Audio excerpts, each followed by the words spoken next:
Market stats came out at the beginning of April, and as expected, not much has really changed across the GTA, where the average home price was up 14.5% to $900,000 and sales were up 12%.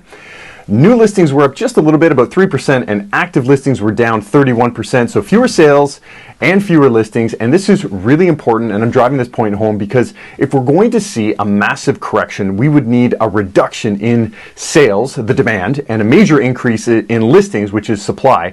But because both sales and listings are decreasing, prices are generally stable at the moment.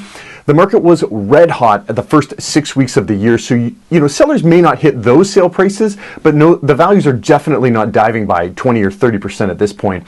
I am seeing two groups of sellers that are on the market right now. Number one are those who must sell, and then number two are those who would like to sell, but they don't need to sell.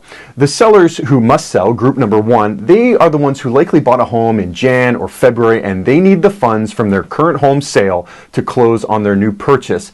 And these are the people who might not hit those ridiculous sale prices that we saw at the very beginning of 2020, but let's be very clear, they're not losing any money even if they bought 12 or 18 months ago, because home prices are up substantially year over year.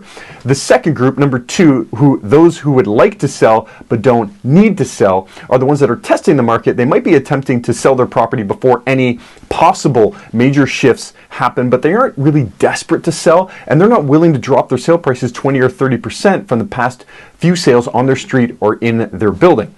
I would imagine that the month of April is going to tell a very different story, because the truth is none of us know what's happening right now, or we don't know how long that this recovery is going to take to happen. And if it takes a long time to get everyone back to work, it could get really bad. If we figure out a way to get people back to work a little bit sooner, the Toronto real estate market might rebound quickly and continue its upward trajectory. And at the moment, though, I'm not seeing a lot of desperation sales in the downtown core.